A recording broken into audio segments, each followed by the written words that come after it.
perkenalkan nama saya Fira Sara Ramadhani dengan NIM 311191005 dari Prodi Ekonomi Pembangunan semester 4 Universitas Katolik Widya Mandira Kupang.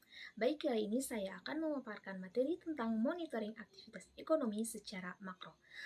Sebelum masuk ke dalam pokok pembahasan yang pertama, saya akan menjelaskan tentang apa itu ekonomi makro.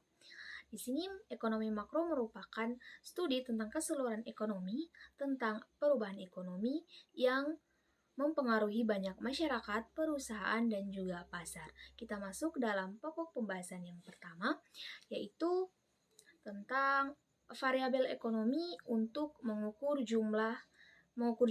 Terdapat dua variabel untuk mengukur jumlah dan kegiatan ekonomi, yaitu yang pertama, persediaan yang merupakan jumlah yang diukur pada titik waktu tertentu.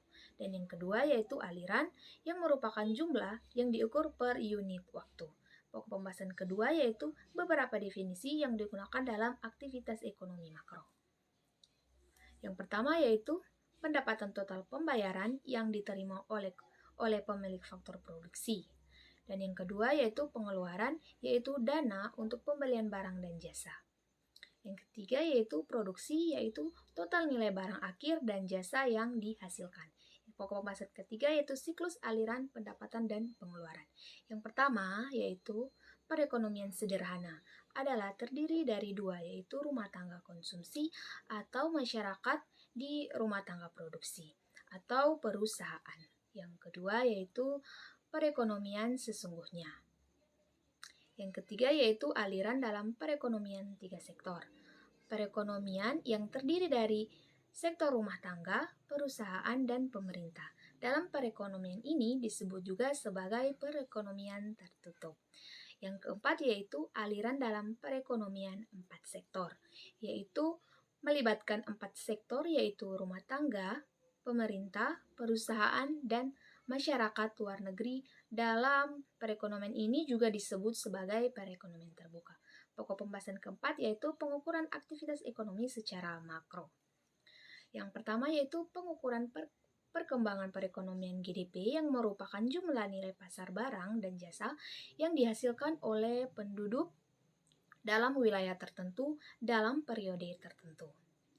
Yang kedua, terdapat 3 pendekatan GDP yaitu pertama, pendekatan pengeluaran yaitu total pengeluaran penduduk suatu wilayah selama periode tertentu. Dan yang kedua, pendekatan pendapatan yaitu jumlah yang diterima oleh masyarakat suatu wilayah selama periode tertentu. Ketiga yaitu pendekatan produksi, yaitu jumlah nilai semua produk akhir yang dihasilkan penduduk suatu wilayah selama periode tertentu.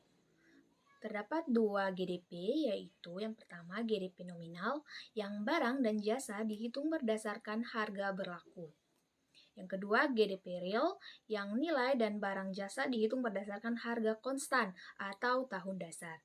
Pokok pembahasan kelima yaitu neraca nasional adalah pernyataan tentang apa yang dimiliki dan hutang atau daftar aset dan kewajiban. Yang pertama yaitu kekayaan adalah selisih antara total dan aset dan total kewajiban. Kedua, kekayaan neto adalah nilai kekayaan seseorang dalam neraca. Dan yang ketiga, uang adalah suatu yang diterima secara umum sebagai alat penukaran. Pokok pembahasan terakhir yaitu pertumbuhan ekonomi dan inflasi. Pertumbuhan ekonomi adalah tingkat perubahan GDP real dari tahun ke tahun. Berikutnya terdapat 2 pengukuran tingkat harga. Yang pertama, inflasi merupakan suatu proses peningkatan harga-harga secara umum dan terus-menerus dari satu tahun ke tahun berikutnya. Dan yang kedua yaitu indeks harga konsumsi merupakan perbandingan harga relatif sekelompok barang dan jasa terhadap sekelompok barang dan jasa pada tahun dasar. Baik, sekian dari hasil pemaparan saya ucapkan terima kasih.